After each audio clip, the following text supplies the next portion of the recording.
Hello friends, അപ്പോൾ നമുക്ക് കുറച്ച് ദിവസങ്ങൾക്ക് ശേഷം പുഴക്കരയിൽ കിട്ടിയിരിക്കുന്നത് ഗണപതിയാണ്. അപ്പോൾ എല്ലാവർക്കും അറിയാം, ഇവൻ്റെ ഉറ്റ കൂട്ടുകാരനാണ് കഴിഞ്ഞ ദിവസം ചെരിഞ്ഞത്. അതായത് മസ്തകത്തിൽ മുറിവുണ്ടായിട്ട് നമ്മൾ ട്രീറ്റ്മെൻറ്റിനായിട്ട് കൊണ്ടുപോകുന്ന സമയത്ത് അവിടെ വെച്ച് ചെരിയുണ്ടായി. അപ്പോൾ അതിനുശേഷം നമ്മുടെ ആന ഒറ്റയ്ക്കാണെന്ന് പറയാൻ പറ്റില്ല. ഇവന് ഇവിടെ ധാരാളം കൂട്ടുകാരൊക്കെ ഉണ്ട്. പക്ഷേ നിലവിൽ ഇപ്പോൾ ഇവൻ ഒറ്റയ്ക്കാട്ടോ നടക്കുന്നത്.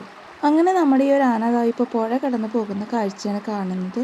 വളരെ പതുക്കെ, അതായത് പുഴയിൽ ഇപ്പോൾ വളരെ വെള്ളം കുറവാണ്. വേനലൊക്കെ ആയതോടുകൂടി വെള്ളമൊക്കെ ഒരുപാട് വറ്റി. അപ്പോൾ അതുകൊണ്ട് തന്നെ നമ്മുടെ ആനകൾക്ക് പുഴയിൽ ഇറങ്ങാതെ തന്നെ ഇപ്പോൾ പുഴ ക്രോസ് ചെയ്ത് പോകാൻ പറ്റും. കാരണം ധാരാളം പാറയുള്ളൊരു സ്ഥലമാണുള്ളത്. അപ്പോൾ അങ്ങനെ ആന പുഴ കടന്ന് പോവുകയാണ്. അപ്പോൾ ഏകദേശം ഒരു 7 മണിയൊക്കെ കഴിഞ്ഞ ഒരു ടൈമാട്ടോ. നല്ല രീതിയിൽ വെട്ടമൊക്കെ വെച്ച് വന്ന സമയത്താണ് നമ്മുടെ ആന പുഴ കടന്ന് പോകുന്നത് കാണുന്നത്. പിന്നെ എനിക്ക് പറയാനുള്ളത്, എൻ്റെ വീഡിയോ എടുത്തിട്ട് പോയിട്ട് മറ്റുള്ള ചാനൽ പോസ്റ്റ് ചെയ്യുന്നവരോടാണ്. അങ്ങനെ പോസ്റ്റ് ചെയ്തിട്ട് നിങ്ങൾക്ക് വല്ല റിപ്പോർട്ടോ കാര്യങ്ങളോ സ്ട്രൈക്കൊക്കെ കിട്ടിയിട്ടുണ്ടെങ്കിൽ എന്നെ പിന്നെ കോൺടാക്റ്റ് ചെയ്യേണ്ട ആവശ്യമില്ല. ഞാൻ എൻ്റെ എല്ലാ വീഡിയോസിലും പറയാറുണ്ട്, എൻ്റെ വീഡിയോ റീപോസ്റ്റ് ചെയ്യരുതെന്നുള്ളത്. വളരെ കഷ്ടപ്പെട്ട് പോയെടുക്കുന്ന വീഡിയോസാണ് ഓരോന്നും. അപ്പോൾ നിങ്ങൾ എൻ്റെ പേരൊക്കെ മാറ്റി നിങ്ങളുടെ ചാനലിൽ സ്വന്തം വീഡിയോ പോലെ പോസ്റ്റ് ചെയ്യുമ്പോഴാണ് നമ്മൾ ഈ ഒരു സ്ട്രൈക്കും റിപ്പോർട്ടൊക്കെ തരുന്നത്. അപ്പോൾ അങ്ങനെ ആർക്കെങ്കിലും കിട്ടിയിട്ടുണ്ടെങ്കിൽ എന്നെ കോൺടാക്റ്റ് ചെയ്യേണ്ട ആവശ്യമില്ല. ഞാനതിന് യാതൊരുവിധ റിപ്ലൈയും തരുന്നില്ല. അപ്പോൾ നമുക്ക് മറ്റൊരു വീഡിയോ ആയിട്ട് വീണ്ടും കാണാം. ബൈ.